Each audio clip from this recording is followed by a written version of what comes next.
Olá, pessoal, boa noite. Boa noite a quem está chegando agora.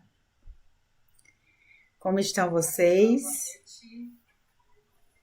Boa noite a quem está chegando agora. Como estão vocês? Todo mundo consegue me escutar direitinho?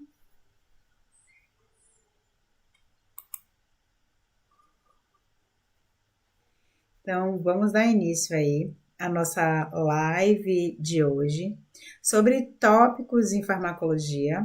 Eu, Juliana Paixão e Tailane Castro, né? Vamos falar aí um pouquinho sobre algumas questões da banca IBFC. Ontem a gente deu início, né, com a live Desbancando a Banca IBFC para o concurso SES Sergipe, especificamente aí para vaga de farmacêutico. E hoje nós iremos seguir com tópicos de farmacologia.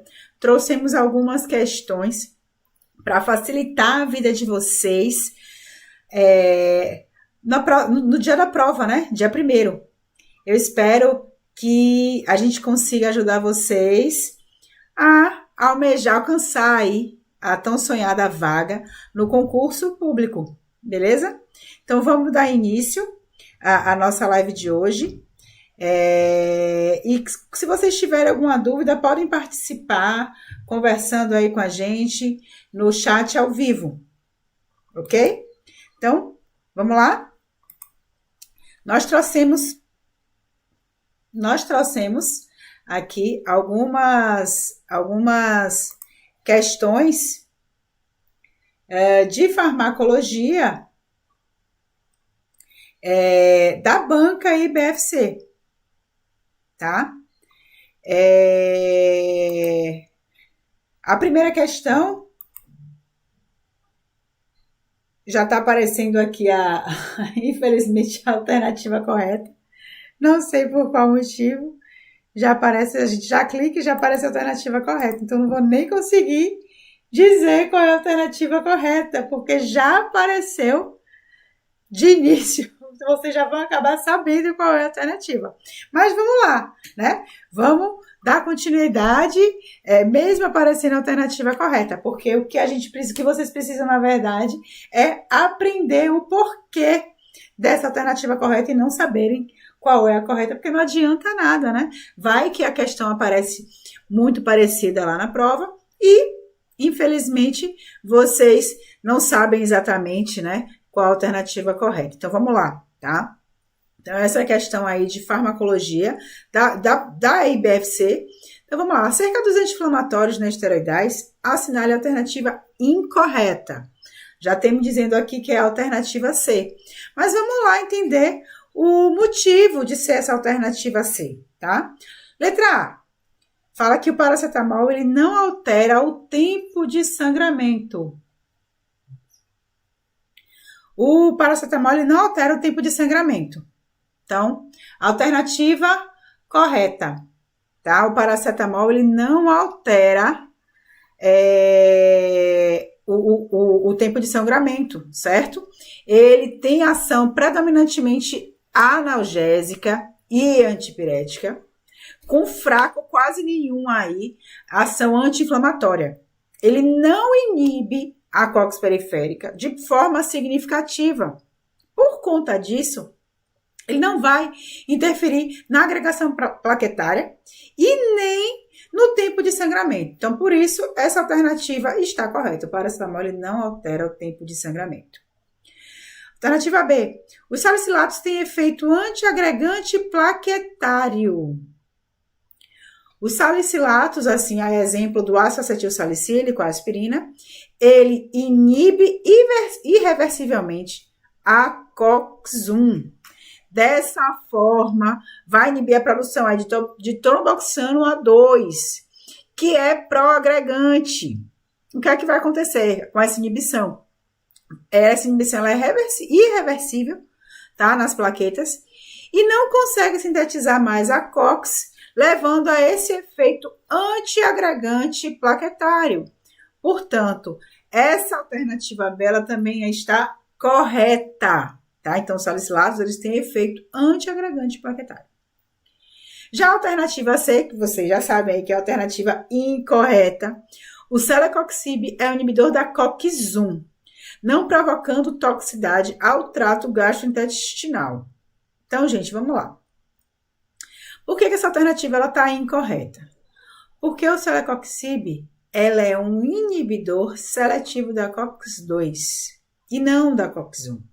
Então, a COX-1, ela está associada aí à proteção da mucosa gástrica e a sua inibição causa efeitos adversos aí gastrointestinais, tá? Então, ela não vai, a celecoxib, ele não vai inibir a COX-1, ele não é o inibidor, ele não é, na verdade, o inibidor da COX-1, ele é seletivo da COX-2. Então, como o celecoxib, ele poupa a COX-1, ele reduz esses riscos de efeitos gástricos em comparação com os AINES que têm efeitos na COX-1. Portanto, essa afirmação ela está incorreta, porque fala que ele é inibidor da COX-1, certo? Já a alternativa D. Entre os efeitos colaterais mais frequentes da dipirona está a hipotensão, diarreia, náuseas e vômitos. Essa alternativa também está correta. A dipirona ela pode causar efeitos como náusea, vômitos e hipotensão, principalmente se ela é administrada por via parenteral de forma rápida, tá? A diarreia, ela não é um efeito aí tão comum, mas ela pode ocorrer, o que não invalida a alternativa. Vocês podem pensar assim, mas diarreia, tal, nunca, né, não conheço e tal, mas pode acontecer, certo? Não é tão comum, mas pode ocorrer. Não vai estar invalidando a questão por conta disso. Então, a alternativa incorreta, que na verdade é o que a questão pede, a alternativa incorreta é a alternativa C. Beleza? Então, alguém ficou com dúvida nessa questão? Se ficou com dúvida, coloca um comentáriozinho aí que a gente vai, né, falar sobre isso, ok? Então, vamos passar aí para a próxima questão. Questão 2. Analise a definição a seguir. Tananana qualquer resposta prejudicial ou indesejável não intencional a um medicamento que ocorre nas doses usualmente empregadas no homem para profilaxia, diagnóstico, terapia da doença ou para modificação de funções fisiológicas. Assinale a alternativa abaixo, que preencha corretamente a lacuna.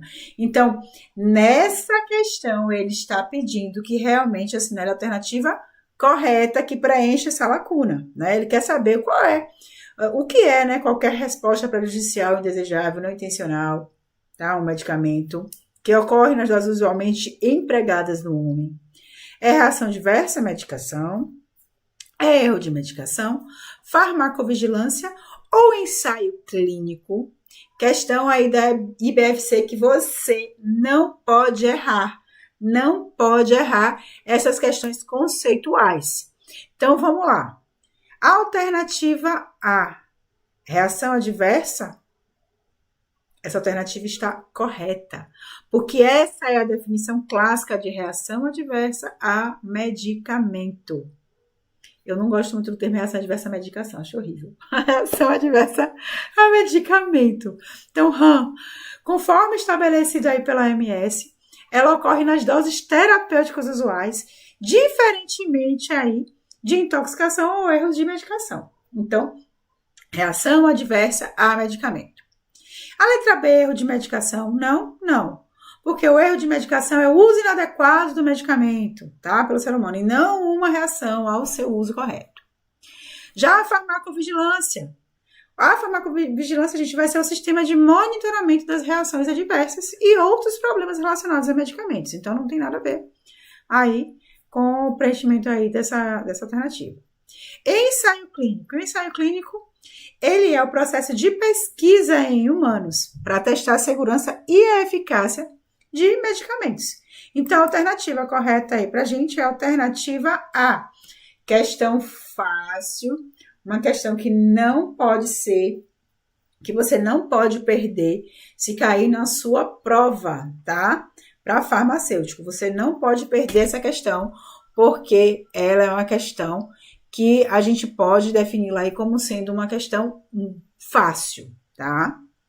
Então, não percam uma questão dessa. Vão para a prova aí com essas definições na ponta da língua, tá? Então, vamos lá para a questão 3, que é uma questão, ela é um pouco maior, mas não significa que por ser uma questão um pouco maior, ela é uma questão difícil. Não, tá? É uma questão, assim, tranquila de ser respondida se você tiver um pouquinho de paciência, você vai fazendo a associação correta. Então, a questão, ela fala o seguinte: analise os antimicrobianos abaixo. 1. Penicilina. 2. Vancomicina. 3. Doxiciclina. 4. Azitromicina. E 5. Linezolida. E nessa questão, solicita para correlacionar o antimicrobiano à sua classe farmacológica, ok? Então, é para fazer correlação. E depois, ele vai lá colocar as alternativas falando o que é, né? Perguntando qual dessa sequência é a sequência correta. Vamos aqui pensar um pouquinho antes da gente começar, né, a responder essa questão. Os antimicrobianos da classe dos beta-lactâmicos. Nós temos o exemplo que é as cefalosporinas, as penicilinas, tá? Monobactâmicos.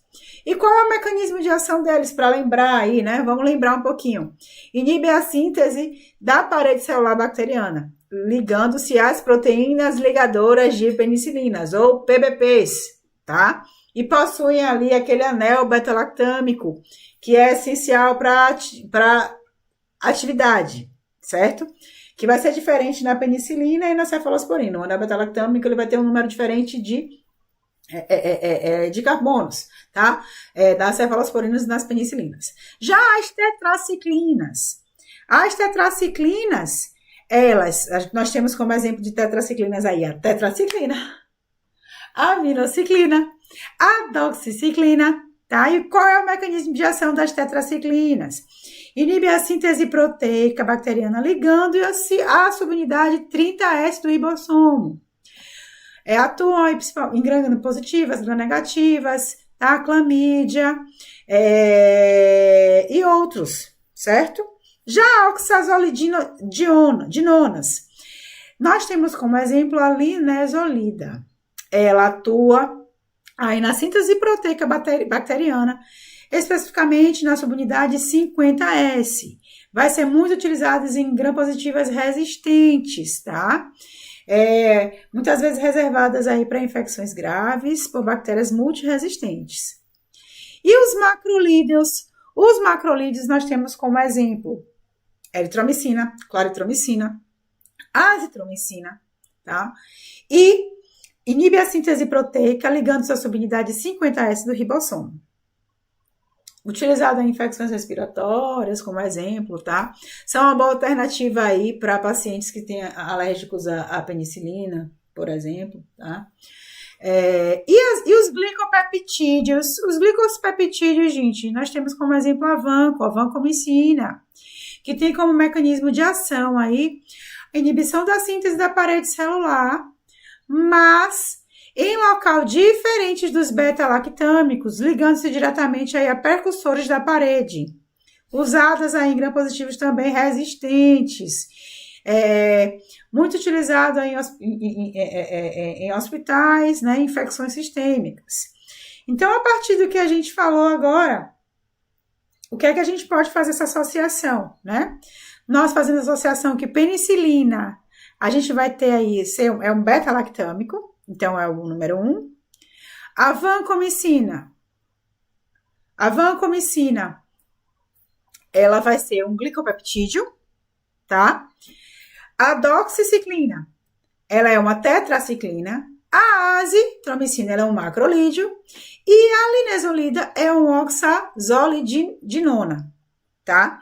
Então, qual é a sequência correta dessa questão 3? Então, a alternativa correta dessa questão 3 é a alternativa 1, 3, 5, 4, 2. Se vocês forem observar, se vocês soubessem que a penicilina é um beta-lactâmico 1, você já consegue excluir a letra B. Ai, professora, mas eu só excluí a B. Né? Até agora, só excluí a B. Se você sabe que a ASE é um macrolídeo, você já exclui a C, né? Já exclui a C. Ou se você sabe que a doxiciclina ela é uma tetraciclina, você já exclui a B e a C. Alternativa D.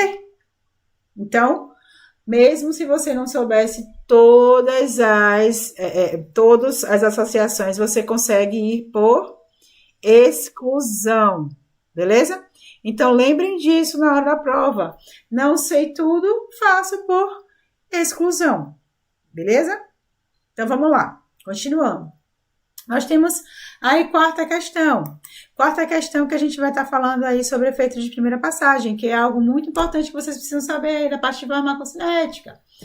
A gente já falou ontem que farmacodinâmica e farmacocinética vocês têm que chegar na prova sabendo, né? Vocês precisam saber farmacodinâmica e farmacocinética para chegarem bem na prova. Então, vamos lá. Considerando o efeito de primeira passagem, analise as afirmativas a seguir e dê valores, veja como verdadeiro ou falso. Então, a primeira, no estômago ocorre a inativação do fármaco devido à ação dos ácidos gástricos. Essa alternativa ela é verdadeira ou ela é falsa? A próxima, né? O fármaco administrado oralmente ele é biotransformado pelo fígado antes de entrar na circulação. Próxima. Para determinados fármacos, o efeito de primeira passagem pode impossibilitar sua administração por via oral. Próximo. O fármaco liga-se fortemente às proteínas plasmáticas, prejudicando sua eficácia. Então, vamos avaliar cada uma delas? No estômago, ocorre a inativação do fármaco devido à ação dos ácidos gástricos? Falso, alternativa falsa. Por quê? Porque a inativação por ácidos gástricos é degradação química. Não faz parte aí do efeito de primeira passagem. Isso ocorre após a absorção do fármaco. E vai acontecer isso principalmente no fígado. Então, no estômago não ocorre essa inativação do fármaco, tá? Beleza? Essa inativação ocorre por degradação química e não vai fazer parte do efeito de primeira passagem. Próximo. O fármaco administrado oralmente é biotransformado pelo fígado antes de entrar na circulação.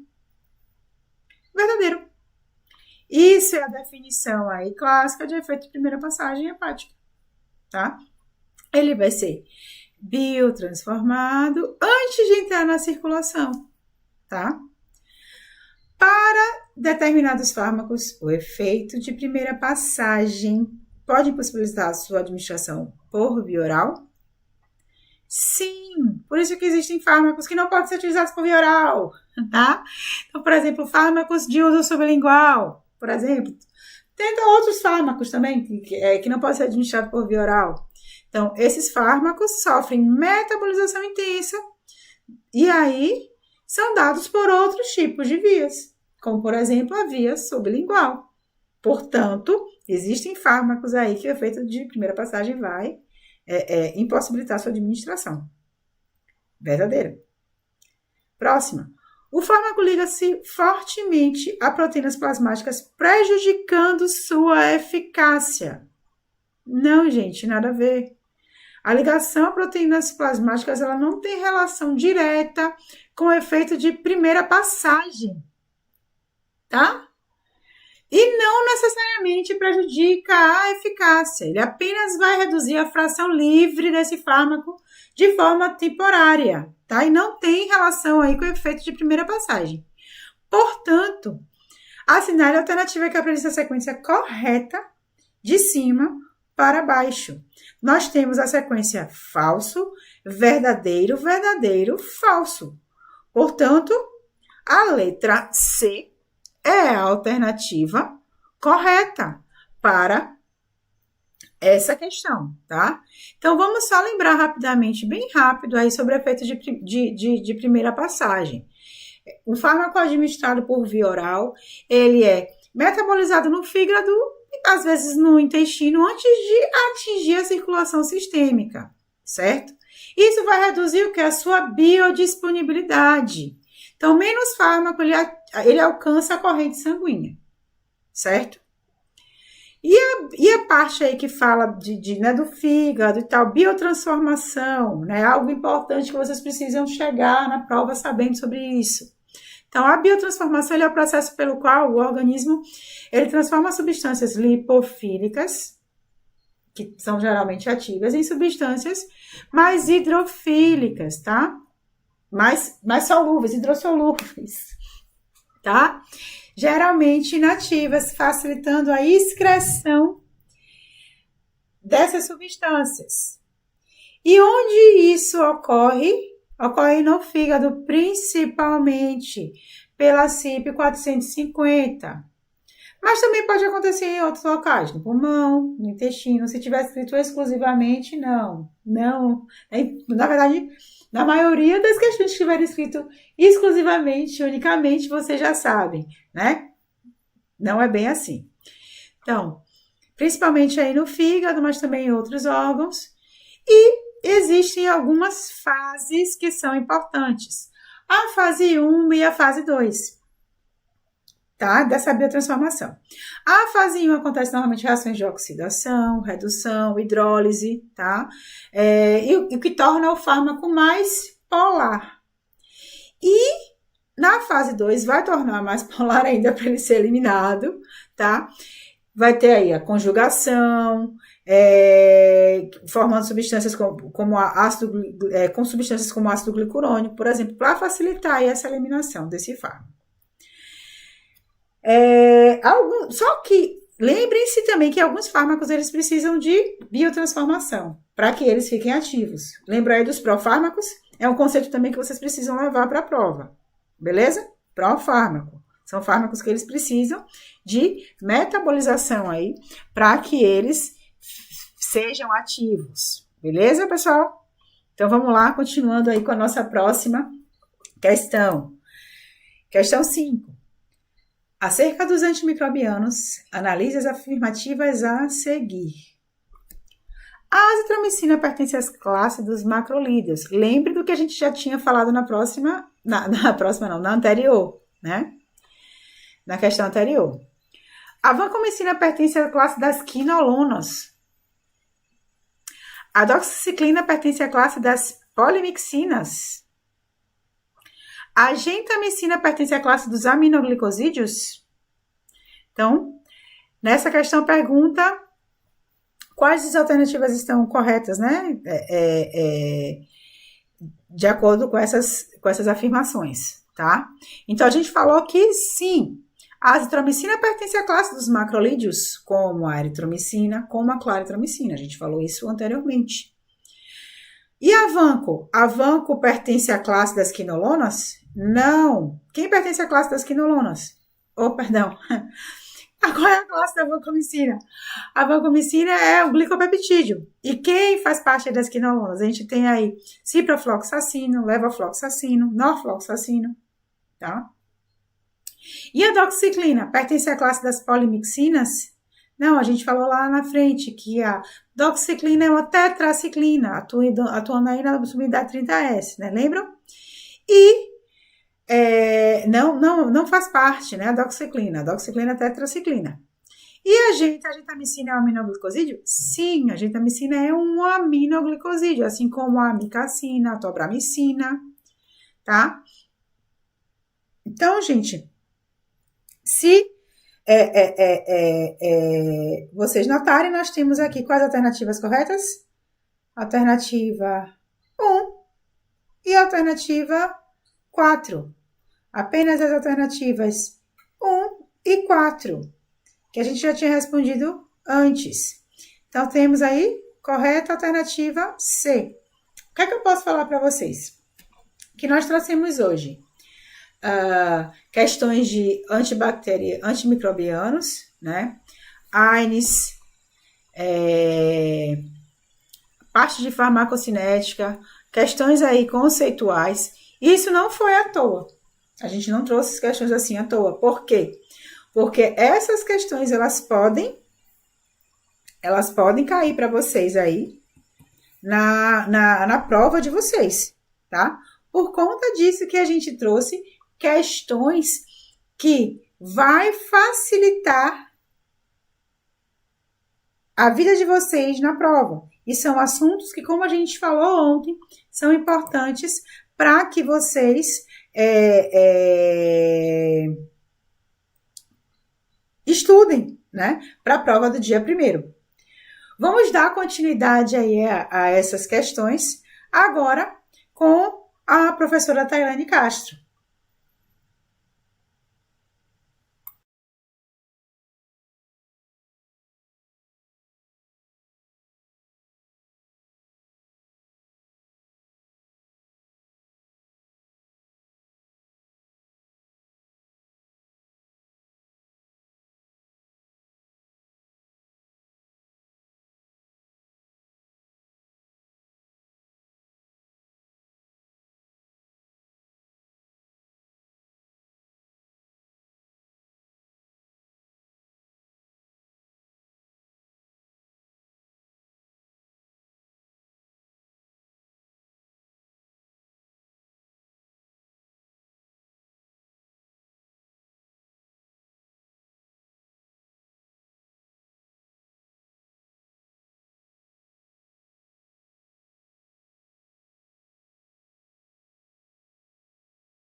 Boa noite, pessoal.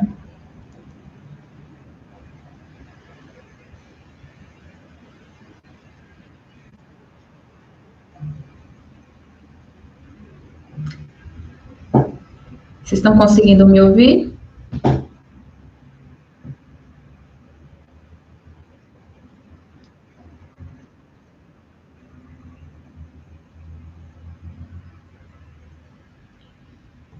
Então, como a Juliana falou, eu sou Tailane, né? E vou dar continuidade à nossa correção de questões de farmacologia da EBANCA e IBFC, né? São questões que a gente separou a dedo, porque a gente entende que são temas que são recorrentes nas provas da IBFC, que muito provavelmente vocês vão se deparar na prova do dia 1º de junho. Então, vamos à nossa 6ª questão.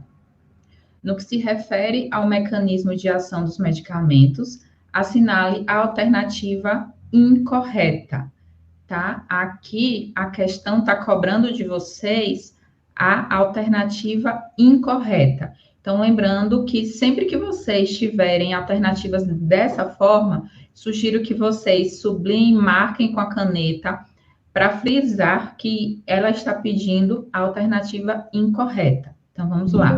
Letra A. O Propofol é um agente de anestesia geral de longa duração e lento início de ação. Letra B. Sulfato de morfina pode ser empregado em pré-tratamento farmacológico quando há presença de dor, antes da indução e durante a manutenção da anestesia. Letra C, diazepam, usado concomitantemente a anestésicos gerais, permite reduzir as doses deles, com menos efeitos adversos. Letra D, cloridrato de cetamina é o mais potente antagonista matérgico do tipo N-metil-D-aspartato.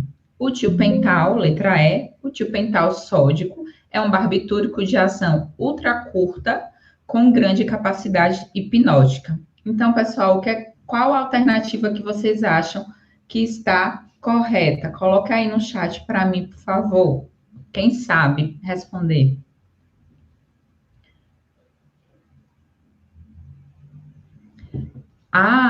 Então eu vou indo de ponto a ponto nas alternativas para a gente fazer uma boa revisão, tá? Vamos começando pela letra A. Realmente, o Propofol, ele é um agente de anestesia geral, é um agente endovenoso, ele é utilizado tanto para indução quanto para manutenção dessa anestesia. Ele vai atuar nos receptores GABA, GABA-A, assim, o mecanismo dele é um pouco semelhante ao dos benzodiazepínicos, então, ele vai atuar naqueles canais de cloreto, vai aumentar a entrada, o influxo de cloreto na célula, provocando uma hiperpolarização. Por isso que ele consegue deprimir o sistema nervoso central. Só que a questão diz que ele tem um início, uma duração longa e um início lento. Isso torna a questão incorreta. Por quê? Um dos grandes benefícios do Propofol como agente anestésico é porque ele tem um rápido início de ação. Em questão de segundos, ele começa a agir e tem uma redistribuição muito rápida também. A diferença é que ele consegue se distribuir rapidamente, mas ele não acumula nos tecidos adiposos. Então, a sua eliminação, ela ocorre em mais ou menos 2 a 3 horas. Então, é uma eliminação, é uma duração um pouquinho mais longa, mas que não causa esse acúmulo que normalmente ocorre nos barbitúricos. Então, a alternativa incorreta, ou seja, o gabarito da questão, é a letra A. Pode passar, Juliana. Só lembrando que, e aí vamos revisando as outras alternativas, né? O sulfato de morfina, a morfina é um opioide, ela vai atuar nos receptores Mi, como é que a ação desses opioides? A intenção é tentar bloquear os sinais da dor, né? Para que o sinal da dor não chegue no sistema nervoso central. Então, ele acaba que ela deprime essa transmissão pela hiperpolarização da membrana. Então, ela aumenta a saída de potássio das células para provocar justamente a diminuição da condução do impulso nervoso que vai levar o sinal da dor. O diazepam, ele é um benzodiazepínico, né? Ele normalmente é usado juntamente com os anestésicos gerais, porque ele tem essa função de ser uma função sedativa, de relaxante muscular, então eles ajudam bastante no processo de anestesia, e por conta disso, eles acabam reduzindo os efeitos adversos dos anestésicos gerais, porque, claro, a gente sabe que todo medicamento sempre tem um efeito adverso, mas isso está muito relacionado à dose que é empregada. Então, com o diazepam, sendo utilizado com os anestésicos gerais, essa dose ela vai ser diminuída, consequentemente, os efeitos adversos vão ser menos proeminentes. Já a cetamina, a gente sabe que ela realmente é um antagonista do neurotransmissor do glutamato, que é esse N-metil-D-aspartato, que é o NMDA, também conhecido. Esse neurotransmissor glutamato, ele é um dos receptores considerados excitatórios.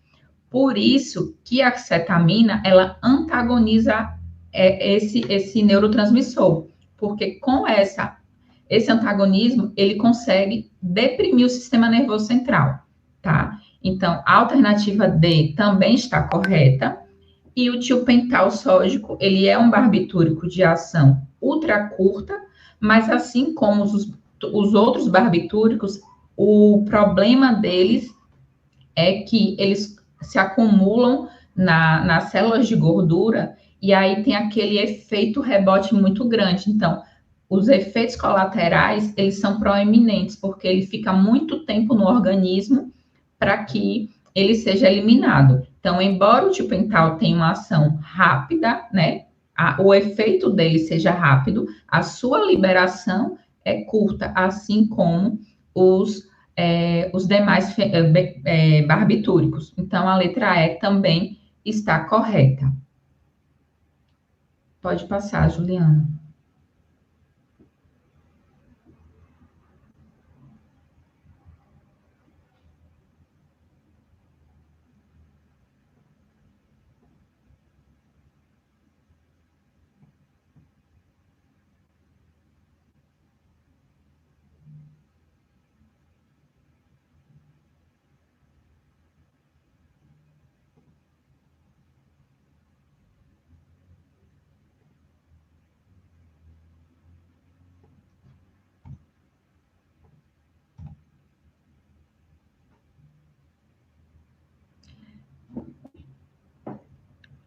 Vamos lá.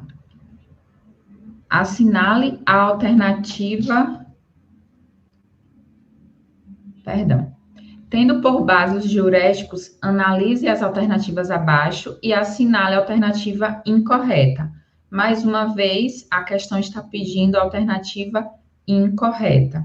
E aí vamos analisando cada uma das alternativas. A hidroclorotiazida tem por efeito adverso a hipopotassemia. Letra B. A espironolactona diminui a mortalidade e deve ser usada em pacientes com insuficiência cardíaca. Letra C. A furosemida é um diurético de alça com importante efeito diurético. Letra D. A espironolactona é um diurético tiazídico, cujo principal sítio de ação é a porção inicial do túbulo distal, bloqueando o cotransporte de íons e cloreto. E a letra E, o manitol é um diurético osmótico com indicação bem específica e de uso hospitalar. Então, vamos lá tentar identificar a alternativa incorreta. Vocês teriam noção, sabem me dizer qual a alternativa incorreta? Aí no chat. Enquanto isso, né, vamos tentando revisar ponto a ponto. A hidroclorotiazida, a Mari colocou aqui a letra B. A hidroclorotiazida, vamos ver, Mari. A hidroclorotiazida, ela tem por efeito adverso a hipopotassemia, a diminuição de potássio, né?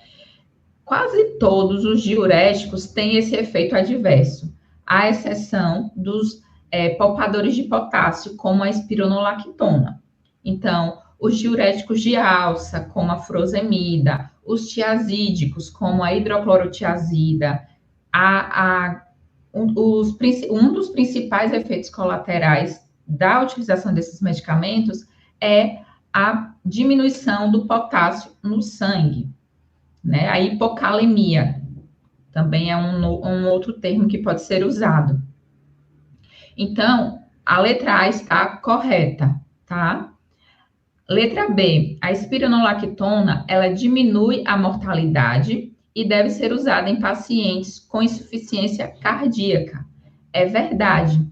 A espironolactona, ela atua nos túbulos contorcidos distais, né? E ela é considerada um poupador de potássio. Então, diferentemente dos outros diuréticos, a espironolactona, ela não diminui o potássio no sangue, ela não provoca hipocalemia, como os demais.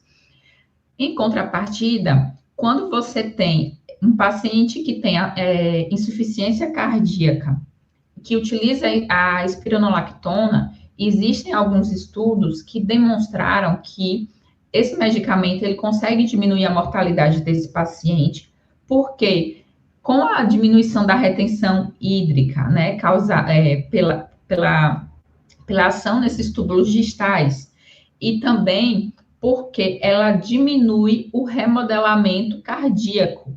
Então, com isso, a expectativa de vida desses pacientes que fazem uso da espironolactona para tratar a insuficiência cardíaca aumenta. Por isso que eles dizem que a mortalidade desses pacientes é diminuída. Então, também está correta. Letra C. A furosemida é um diurético de alça com importante efeito diurético. Verdade. Aqui também está verdadeiro.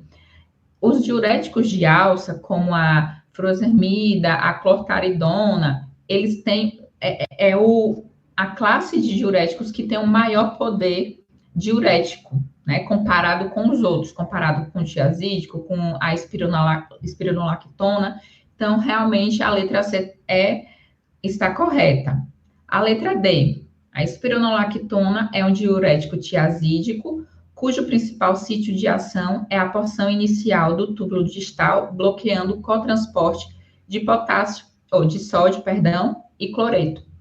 Aqui a banca quis fazer uma pegadinha. Ela trocou o nome do medicamento, colocou o mecanismo todo certinho, mas esse mecanismo aqui de um diurético tiazídico, um exemplo clássico de diurético tiazídico é a hidroclorotiazida e não a espironolactona, né? Então, a letra D é o nosso gabarito, porque a espironolactona, ela é um poupador de potássio, ela não é um diurético tiazídico, mas esse mecanismo que a letra D traz, ele é o mecanismo da hidroclorotiazida. Então, ela fez uma inversão aí, uma troca de nomes.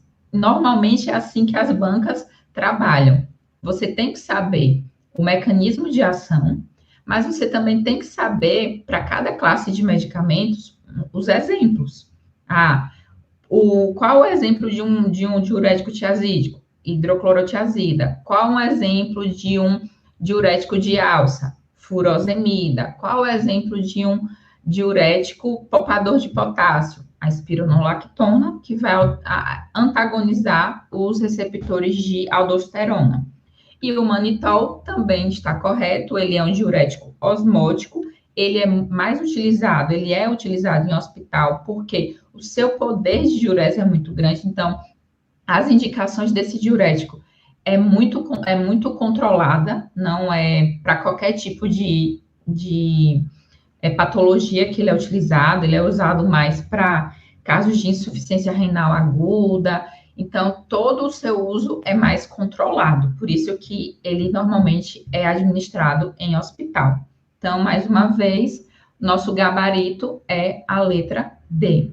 Alguém ficou com alguma dúvida em relação a essa questão?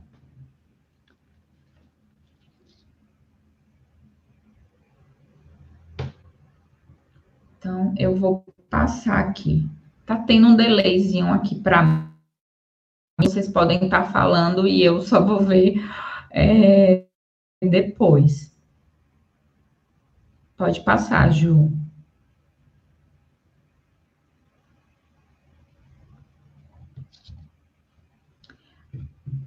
Oitava questão. Assinale a alternativa que apresenta o fármaco de escolha para reduzir a toxicidade do metotrexato.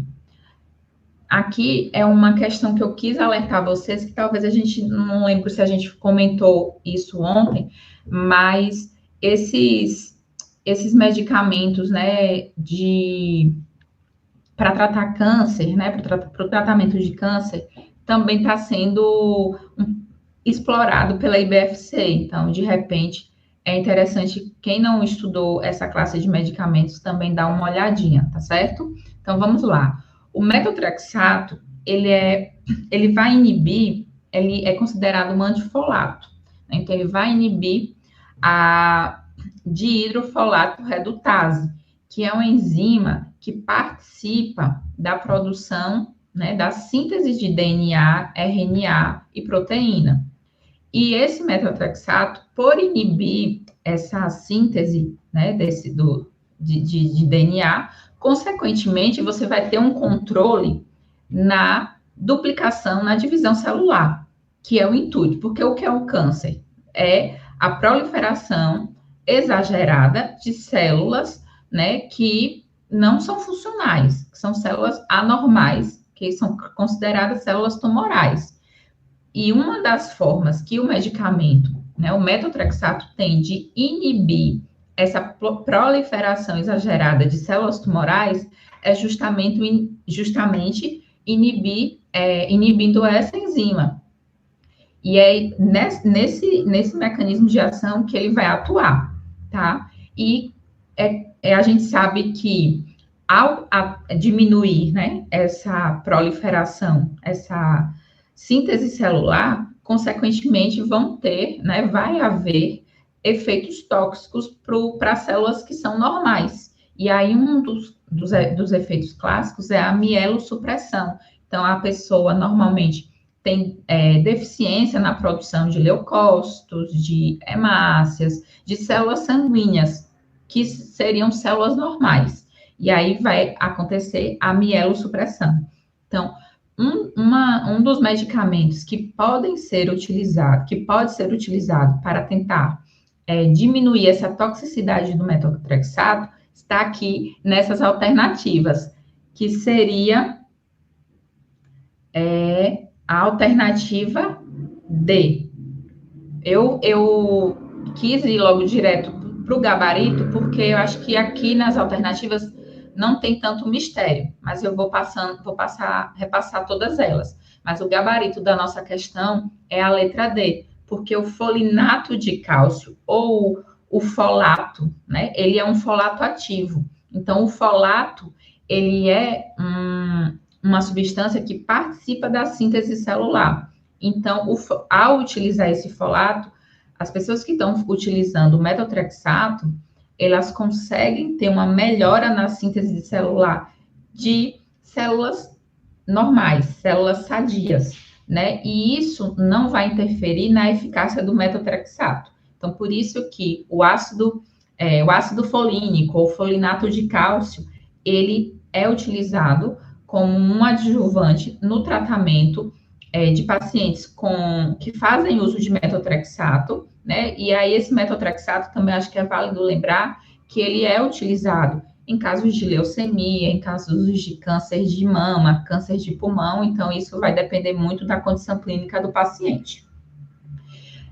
A naloxona, a gente sabe que ela é um antagonista opioide, então normalmente ela é empregada em casos de depressão respiratória causada pelos opioides, como morfina, fentanil, né? Então, normalmente, essa naloxona é para reverter o quadro, né, de intoxicação de opioides.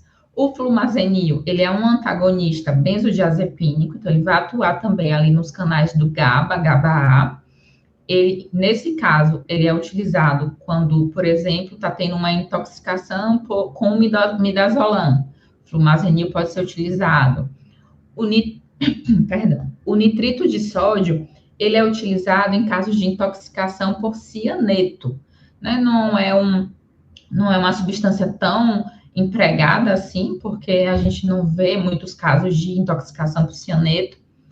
E a pralidoxima, ela é utilizada em casos de intoxicação pelos organos fosforados, que a gente encontra alguns exemplos dele nos inseticidas, né, nos agrotóxicos. Então, a pralidoxima, ela é utilizada em casos de intoxicação por agrotóxicos, tá? Então, pode passar, Juliana.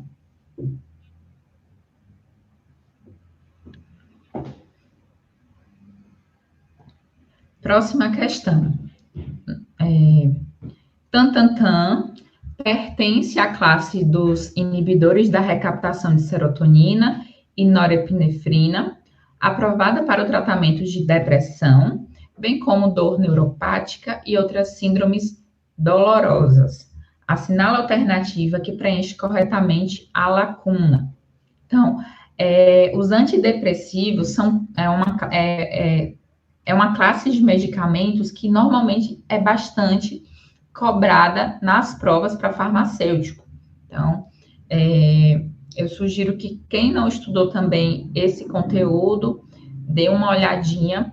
E o X da questão, quando se estuda antidepressivos, é tentar dividir essa classe de medicamentos de acordo com o seu mecanismo de ação, que a gente vai ter medicamentos atuando seletivamente para inibir a recaptação da serotonina, vai ter medicamentos que vai atuar diminuindo a recaptação da serotonina, da norepinefrina, vai ter medicamentos que também vão ter uma ação mais envolvendo a dopamina. Então, assim, os receptores colinérgicos. Então, a dica que eu tenho para vocês na hora de estudar esse assunto é tentar separar os exemplos para cada mecanismo de ação. Então, nesse caso aqui, você sabendo a classificação de cada um desses medicamentos, você consegue chegar na resposta, tá? Então, a sertralina. A sertralina, ela é um inibidor da recaptação, é um inibidor seletivo da recaptação de serotonina. Então, nesse caso, ela só vai inibir a recaptação da serotonina para produzir esse bem-estar que normalmente é perdido, né, em pacientes que têm depressão, porque a serotonina, ela promove esse bem-estar, né, um neurotransmissor do prazer, né, do bem-estar. Então, quando você inibe essa recaptação na fenda sináptica, você vai deixar essa serotonina fazendo o seu efeito, né, realizando a sua ação por muito mais tempo. Por isso que o intuito dos antidepressivos é sempre diminuir a recaptação desses neurotransmissores. Nesse caso da sertralina, ela vai atuar especificamente na inibição da recaptação da serotonina. A amitriptilina, que é que está ali na letra B, ela é um medicamento conhecido como os tricíclicos, né? Faz parte dos tricíclicos. Ela vai atuar tanto na recaptação da serotonina e norepinefrina. O citalopram, ele também é um inibidor seletivo da recaptação da serotonina, então não é a nossa questão, não é a nossa alternativa. E a letra D traz a duloxetina, que inibe a recaptação da serotonina e norepinefrina, e também ele é muito utilizado para as dores neuropáticas e síndromes dolorosas. Então, a alternativa correta é a letra D.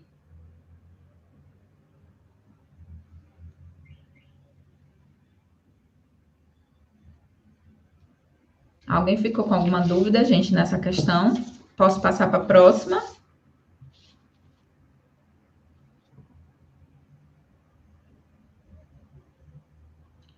E a nossa última questão fala sobre as sulfanilureias de primeira geração, né? Ou seja, os antidiabéticos orais. A respeito das sulfonilureias de primeira geração, cuja utilização é considerada inapropriada para idosos, assinala a alternativa correta. A letra A, glicazida, letra B, glipizida, letra C, clopropamida e letra D, fenformina. Então, aqui nessa questão, bastava o candidato saber classificar a classificação dessas sulfonilureias, né? Essa classe de medicamentos, ela vai atuar aumentando a liberação de insulina. Se a gente aumenta a liberação de insulina, consequentemente, a gente vai diminuir a concentração da glicose no sangue, né? Vai diminuir a glicemia, que em casos de pacientes diabéticos, essa glicose está aumentada.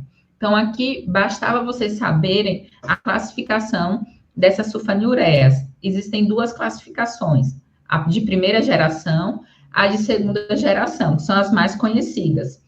Então, aqui, a única alternativa que traz um exemplo de primeira geração é a letra C, a clorpropamida.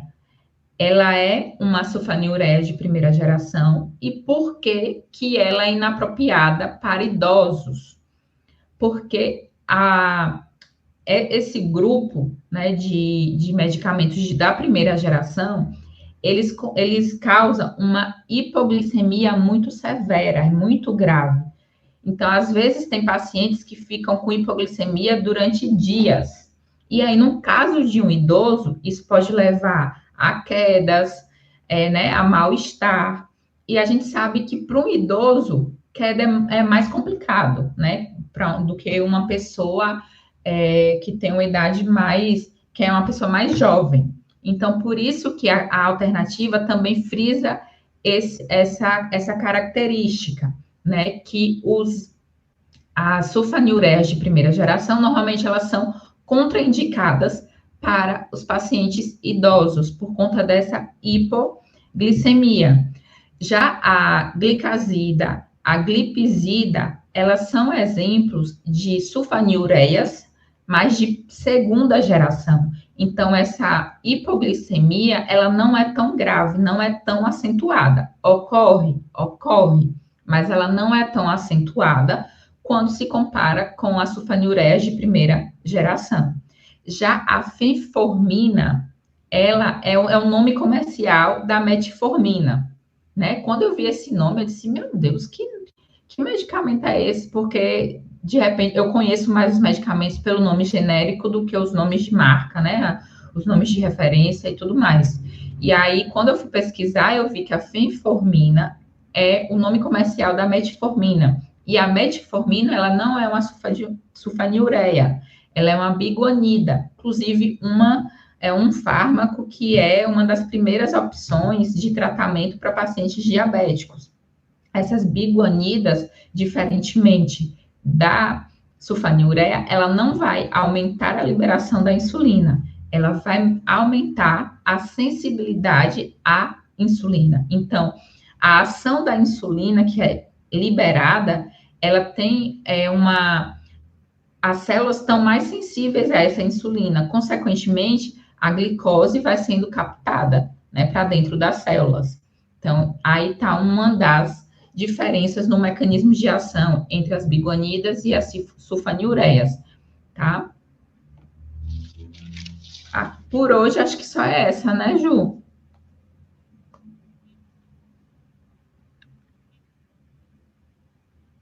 Para mim não tá aparecendo, mas... Oi, Thay. Consegue escutar?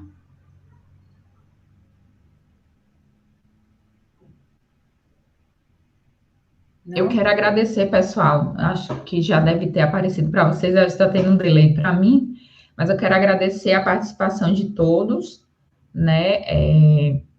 Dizer mais uma vez que vocês têm que confiar no processo. Eu sei que cada um está estudando, né, no seu ritmo, da sua forma.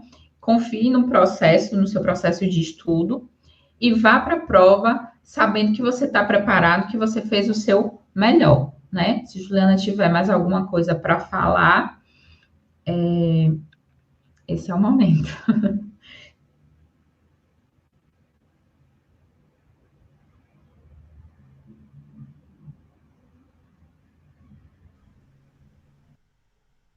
Que a Mari colocou, ficou na dúvida, né?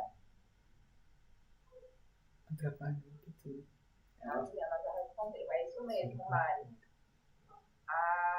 A amitriptilina, ela é um antidepressivo tricíclico, e aí o mecanismo de ação é um pouquinho diferente. Embora, às vezes, a gente vê que a amitriptilina ela é utilizada, né, para tratamento de dor, enxaquecas, né, fibromialgia, mas nesse caso tem um mecanismo de ação um pouquinho diferente, tá?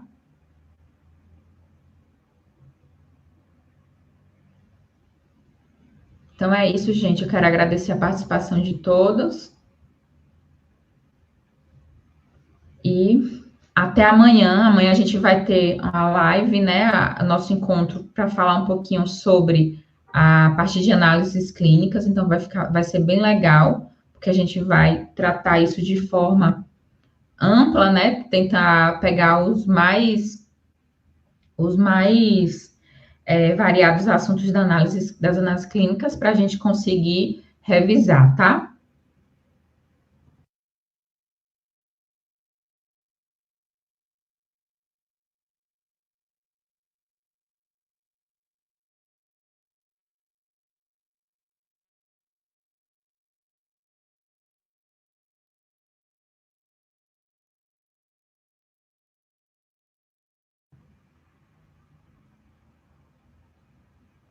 Boa noite a todos e até amanhã.